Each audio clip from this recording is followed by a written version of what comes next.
আজি দলৰ নৱম বাৰ্ষিক প্ৰতিষ্ঠা দিৱস কিন্তু আমাৰ দাবীটো হৈছে 97% যিজন মানুহ আছে APL BPL আছে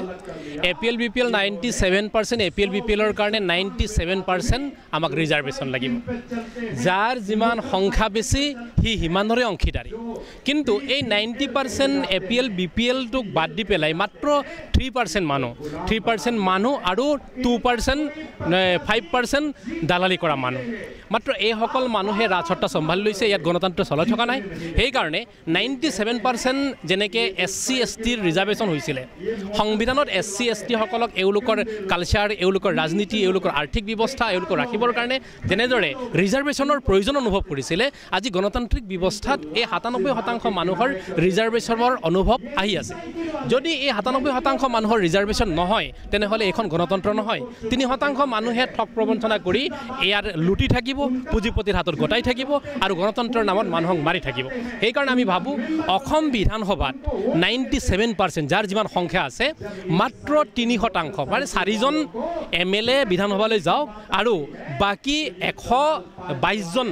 যেতিয়া APL BPL বিধায়ক যাব সাংসদ যাব তেনেকৈ হ'লেহে সমাজৰ উন্নতি হ'ব সেই দাবীটো আজি উত্থাপন কৰা হৈছে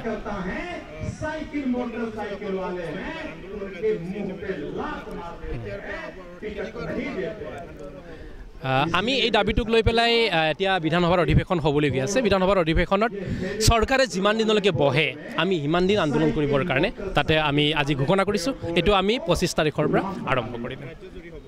এইটো ৰাজ্যজুৰি হ'ব আন্দোলনটো ৰাজ্যজুৰি হ'ব কিন্তু আমি দিছপুৰৰ পৰা আৰম্ভ কৰিম কি ক'লে চৰকাৰে যিমান দিন 25 নৱেম্বৰ পৰা বিধানসভাৰ অধিৱেশনৰ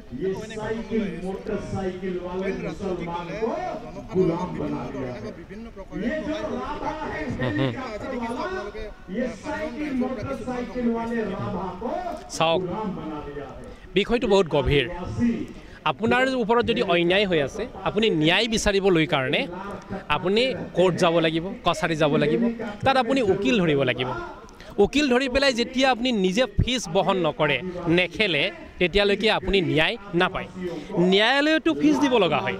সেইকাৰণে এই নিপীড়িত শোষিত বঞ্চিত চামক যদি মুক্তি দিব লগা হয় তেনেহ'লে আমি এওঁলোকৰ পৰা ফিজ ল'ব লাগিব প্ৰথম কথা দ্বিতীয় কথাটো হৈছে বাকী দলবিলাক হৈছে পুঁজিপতিৰ দল মাত্ৰ 3% পুঁজিপতিক সুৰক্ষা দিবৰ কাৰণে এওঁলোকৰ আৰ্থিক সুৰক্ষা এওঁলোক আইনী সুৰক্ষা এওঁলোকৰ ল'ৰা ছোৱালীৰ ভৱিষ্যত সুৰক্ষাৰ কাৰণে এওঁলোকে লাগি আছে এওঁলোকে টকা পায় পুঁজিপতিৰ পৰা কিন্তু আমি পুঁজিপতিক বিৰোধ কৰিছোঁ যেতিয়া নেকি আমি চলিবৰ কাৰণে যিখিনি পুঁজিৰ প্ৰয়োজন হয় সেইকাৰণে এওঁলোকক এটাই কথা কোৱা হৈছে প্ৰত্যেক মাহে এওঁলোকে কোৰ্টলৈ যাব উকিলৰ ফিজ লৈ যাব প্ৰত্যেক মাহে যেতিয়া কোৰ্টলৈ যাব অহা যোৱা যেতিয়া চলিব দাবী উত্থাপন কৰিব তেতিয়া এওঁলোকৰ সমস্যাৰ সমাধান হ'ব এওঁলোকে ন্যায় পাব বুলি আমি বিশ্বাসী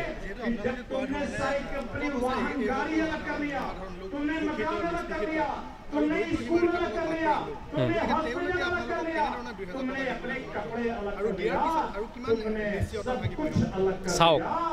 এই দেশখনটো চলাই আছে এই শিক্ষিত নিপীড়িত বঞ্চিত মানুহে চলাই আছে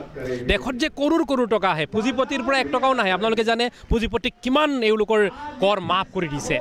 কিন্তু আজি চৰকাৰলৈ যিমান কৰোৰ টকা আহিছে নিপীড়িত মানুহৰ পৰা আহিছে এওঁলোকৰ শ্ৰম ত্যাগ এওঁলোকে পথাৰত বহুত কপালৰ গাম মাটিত পেলাই পথাৰত কৰা কৃষি কৰ্ম এওঁলোকে যেটো গ্ৰাম্য অৰ্থনীতিৰ পৰা এওঁলোকৰ যিখিনি ব্যৱসায় বাণিজ্য এওঁলোকৰ কাপোৰ পিন্ধাৰ পৰা আদি কৰি অন্যান্য এই টকা নিপীড়িতৰ পৰা আহে কাৰণ পইচা চৰকাৰৰ হয় চৰকাৰে বনাইছে কিন্তু সেই যেটো নিপীড়িতৰ টকাৰে এওঁলোকে নিপীড়িতক সুৰক্ষা দিয়াৰ কাম কৰা নাই গতিকে আমাৰ এসুৰেন্স আছে নিপীড়িত মানুহবিলাকে